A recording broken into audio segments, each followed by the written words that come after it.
তখন এখান থেকে এমন এমন কাজ হয় যেটা নিয়ে যে কোনো জ্ঞানী লোক আপত্তি করবে। বাংলাদেশে বেদাতিরা যে কাজ করে, এতে আপনারা শিক্ষিত সমাজকে বিরক্ত না? এই যে মাজারে মাজারে বিভিন্ন ধরনের বেদাত এবং শিরিকের কাজগুলো চলে, গাঁজা খাওয়া থেকে শুরু করে কত ধরনের অনৈতিক কার্যকলাপ চলে, এগুলোকে আপনারা শিক্ষিত সমাজ যারা, আমি তাদের কথা বলছি, আপনারা কি এগুলো দেখলে ভালো লাগে না বিরক্ত লাগে? ঘৃণা আসে, ঘৃণা। এমনকি এগুলো সুস্থ রুচিবোধ সম্পন্ন কোন মানুষ কিছুতে সহ্য করে নিতে পারবে না। তো বেদাত তো বেদাতি, আর নবীর আদর্শ তো নবীর আদর্শ। নবীর আদর্শে নূর আছে, রহমত আছে, বরকত আছে, কিন্তু বেদাতের মধ্যে কশিন কেন এটা থাকবে না? আল্লাহ রাসূলের যুগে যে ইসলাম ছিল আজও সেই ইসলাম, বাংলাদেশে যে ইসলাম, আরব বিশ্ব সেই ইসলাম।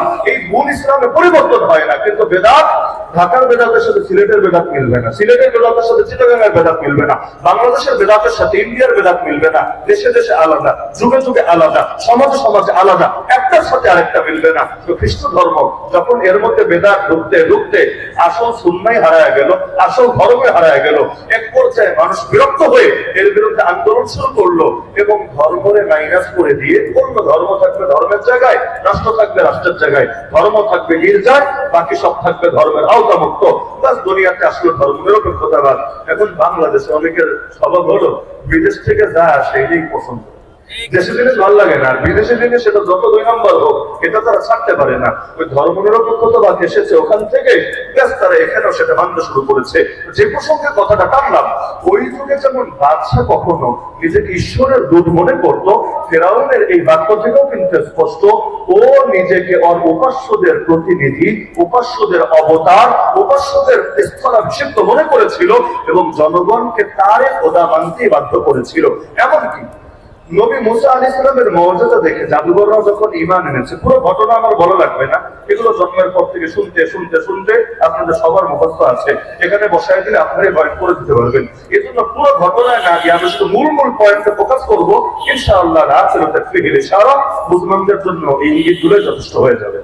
ফেরাউন যখন দেখলো তার ভাড়া করা জাদুঘর নবী মুসার মর্যাদা দেখে কালেমা পড়ে মুসলমান হয়েছে, সে তো খেপার কথা, বিরক্ত হওয়ার কথা স্বাভাবিক। তো বিরক্ত হয়ে প্রশ্ন তো করা দরকার ছিল এটা, কিরে তোরা কেন ঈমান আনলি মুসার উপরে? স্বাভাবিক প্রশ্ন এটা, তোরা কেন ঈমান আনলি? তার প্রশ্ন এমন হওয়া দরকার ছিল না, কিন্তু ফেরাউন এই প্রশ্ন করেনি। আপনি কোরআন পড়েন, ফেরাউন প্রশ্ন করেছে আমানতুম বিহি ক্বাবলা আন আযানা লাকুম, কেন ঈমান আনলি? এটা নিয়ে তার চিন্তা না, তার চিন্তা হলো আমি অনুমতি দেওয়ার আগে ঈমান আনলি।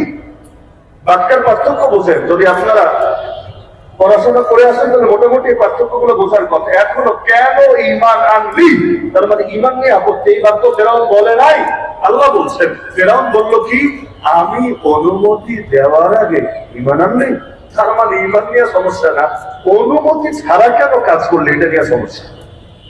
আজকের বাংলাদেশ দেখেন, আজকের দুনিয়া দেখেন, আজকের মানে এই 2025-এর আজকের তারিখ বলছি না, মানে আমাদের বিগত দিনের হালত গুলোকে সামনে রেখে মূল্যায়ন করেন।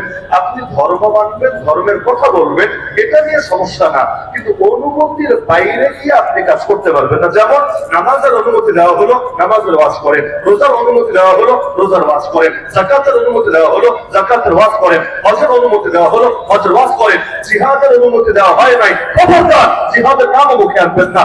কায়েমের অনুমতি দেওয়া হয় নাই, খবরদার দিন কায়েম শব্দ মুখে উচ্চারণ করবেন না। খেলাফতের কথা অনুমতি দেওয়া হয় নাই, সুতরাং এই শব্দ মুখে আনলেও আপনার জঙ্গি মামলা দিয়ে জেলে ভরতে দেরি করা হবে না। শাহাদাত এই শব্দটাকে ট্যাগ লাগিয়ে নিষিদ্ধ করে রাখা হয়েছে, সুতরাং এই শব্দ কোরআনে যতবার থাকুক না কেন আপনি মুখে আনতে পারবেন না। যেই কোরআনে নামাজ নিয়ে আয়াত আছে 82টা, একই কোরআনে জিহাদ নিয়ে আয়াত আছে 484টা। তো কোরআনের তাফসীরের দায়িত্ব যদি আমাকে দেন, আমাকে 82টা নামাজের আয়াতের তাফসীর করতে হবে, 484টা জিহাদের আয়াতের তাফসীর করতে হবে। যদি না করি এই আপনি কিয়ামতের দিন বিচার দিবেন আল্লাহর কাছে। হুজুর আল্লাহ এই টাকা দিয়ে দিয়ে হুজুরদের আনলাম, হুজুরদের সামনে বসে আমার মূল্যবান সময় শেষ করে শুনলাম, নসিহত শুনলাম, শুনতে শুনতে বুড়া হয়ে গেলাম, এমনকি কবরে চলে আসলাম। কই এই আয়াতগুলো যে কোরআনে আছে একটাবার তো শুনলামই না, একটাবার তো বলবোই না। মা জাআনা আমি বাশীর ওয়ালা নাযীর, কোন সুসংবাদদাতা, কোন সতর্ককারী এসে আমাদের বোঝায় গেল না, যেহেতু যায় নাই। আল্লাহ আমি তো বুঝি নাই, তাই মানতে পারি নাই, যদি বুঝতাম অবশ্যই মানতাম। সুতরাং যতটা না দায় আমার, তার চাইতে বড় দায় এই ধর্ম গোপনকারীদের। হাদিসে আছে মান সুইলা আন ইলমিন আলিমাহু সুম্মা কাতামাহু, কাউকে যদি কোন এলেম সম্পর্কে, জ্ঞান সম্পর্কে জিজ্ঞাসা করা হয় আর সে জেনে শুনেও সেটাকে গোপন রাখে, উলজিমা ইয়াউমাল কিয়ামাতি বিলিজামিন মিন নার, কিয়ামতের দিন তাকে আগুনের লাগাম পরিয়ে দেওয়া হবে। আর কোন আগুনের লাগাম পরিয়ে, এতে আমরা একজনের রাজি না। সুতরাং এলেমের কথা যদি জিজ্ঞাসা করা হয় বলতে হবেই হবে। এতে বাদশা খুশি থাকলেও কিছু আসা যায় না, বেজার হলেও কিছু আসা যায় না। আফদলুল জিহাদ কালিমাতু হাক্কিন ইনদা সুলতানিন জাহিল, নবী বলেছেন সর্বশ্রেষ্ঠ জিহাদ কোনটা জানো? জালেম বাদশার নিকটে হক কথা বলা, এটাই সর্বশ্রেষ্ঠ জিহাদ। সুতরাং মুসলমানের চিন্তা তো এটাই হবে, কে কি বললো, কে কি ভাবলো, এটা বিষয় না।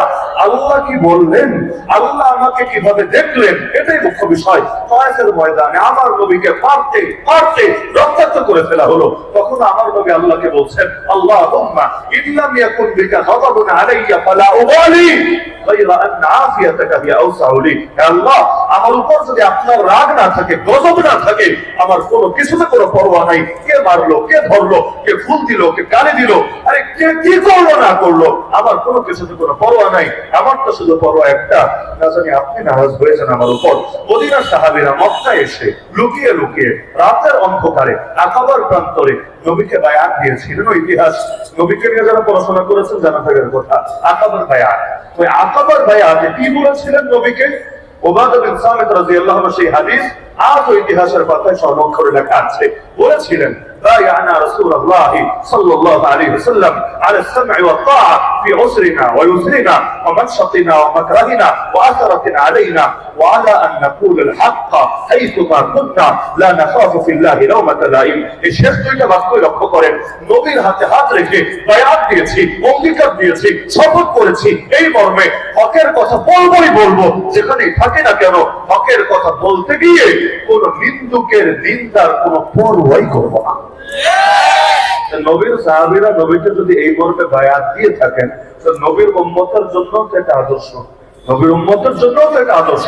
সুতরাং প্রকৃত মুসলমান হিসাবে তার চেতনা তো এটাই হবে। শোকে যেহেতু দিয়েছে নিজেকে আল্লাহর কাছে, আর গোলামে যেহেতু কবুল করেছে একমাত্র আল্লাহর, দ্বিতীয় কারণ, সুতরাং আল্লাহর কথা বলা তোর চোখে যদি সাম্প্রদায়িকতা হয়, আল্লাহর কসম সাম্প্রদায়িক গালি খেতে রাজি আছি। আল্লাহর দ্বীনের কথা বলা তোর চোখে যদি মৌলবাদ হয়, মৌলবাদী গালি খেতে রাজি আছি। আল্লাহর দ্বীনের কথা বলা তোর চোখে যদি উগ্রবাদ মনে হয়, উগ্রবাদী গালি খেতে রাজি আছে। আল্লাহর দ্বীনের কথা বলা তোর চোখে যদি জঙ্গিবাদ মনে হয়, তোর মতো পাপিষ্ঠের মুখ থেকে জঙ্গিবাদী গালি খেতে রাজি আছি। আমার নবীকে কোন গালিটা দেওয়া হয়? আমি গণ, জ্যোতিষী, পাগল, জাদুঘর, সম্প্রদায় ফাটল সৃষ্টিকারী, সব গালি দেওয়া হয়েছে। তো কি হয়েছে? আরে আমরা পৃথিবীতে কেউ গালির ভয়, হামলার ভয়, মামলার ভয়, জেলের ভয়, জুলুমের ভয়, কোষায়ের ভয়, আয়না ঘরের ভয়, ঘুমের ভয়, ফাঁসির ভয়, আল্লাহর কসম আল্লাহর একটা বিধান ছাড়তে রাজি না।